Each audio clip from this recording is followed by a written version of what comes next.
In this video, we'll go through the timesheets functions and the ways for you to record your time, expenses, access the schedule and link to your Google Calendar, create events and link your schedule events to the timesheets, and also your attendance page where you can request and manage your team's leave. To access the timesheet function, simply click the timesheet button from the navigation bar on the right, and this will bring up the actual time entry page. The timesheet function is flexible, letting you work the way that you want. It's easy enough to enter time. Simply select the project and obviously the stage as well. So we can find the project we were working on before, and then select the stage we're working on today. So say we're working on the building consent. We can then select the cell for the corresponding day, and we can manually enter time here in decimals, 1.5 hours or 1 hour and 30 minutes. And then it's going to prompt us to enter the notes as well. So we can enter notes for this time entry. We'll just say building consent now to be easy. And then that's that time entry complete. Another thing you can do is actually clock in. So say we're also working on the concept design for this project here. We can click into the cell and then click clock in. That's now going to start a live recording in the background, as you can see in your navigation bar, as well as down here. And so while you're working on that project, once you're finished, you can come back, click the stop button from anywhere in the tool, and that's going to bring you straight back to the timesheets for you to fill out your notes and complete the time entry. From here, you'll also be able to see the adjusted budget usage from the stage and timesheets. We can see this here, so we've added our 1.5 hours, and we can see that it's added at 1.5% towards our building consent budget. If you have a billable expense for a project, you can also add these here in your timesheets. So for the same project, we can add a billable expense to this entry simply by clicking the Add Expense button at the top after selecting the cell. We can decide the category of this expense, add the amount. We can upload an attachment, say a receipt of sorts, and add notes to this expense as well. Once that's finished, we save the changes, and it's going to add a little $sign here to let us know that we've added an expense to that cell. Next, if you want to head over to the Schedule tab from the header at the top, this is how you can manage your calendar entries within Clarc. You are also able to link this to your Google Calendar as well by clicking the Connect to Google button and following the instructions to log in. Using the Schedule function is pretty easy. It's as simple as clicking and dragging over an area, and this will prompt you to create an activity type. You can select from the types below here, add a title to your event.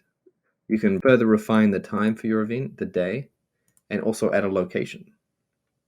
Another thing you can do is actually add people to this event.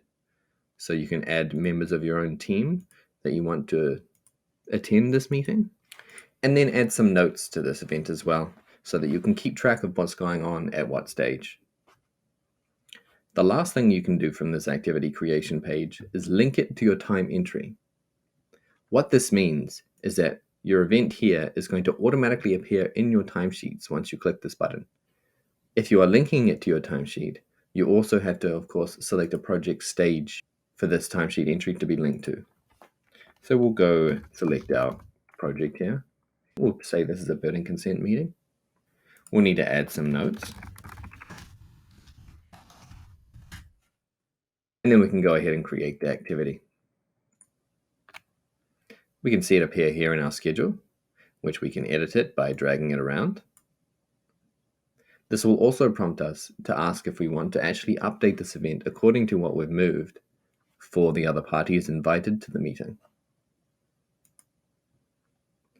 Now, if we go back to our time entry, we're going to see this new entry down here at the bottom with the linked symbol, which means it's taken directly from our schedule. Again, another easy way to plan out your day and pre-fill your timesheets.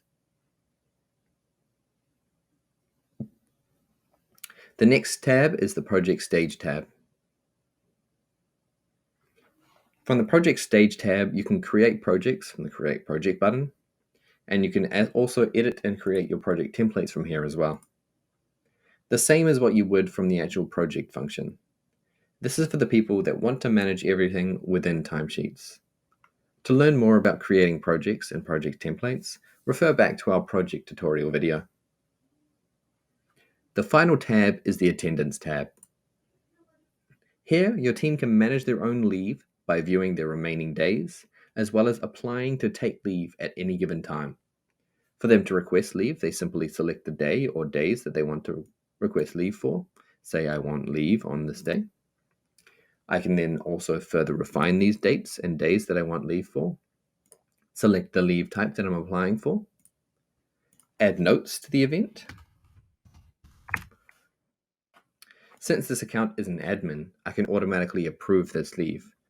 But as a regular team member, this would be a request button, in which case it would go towards your admin to then review and confirm. As an admin, you'll be able to review the leave requests made by your team in the Manage Requests tab.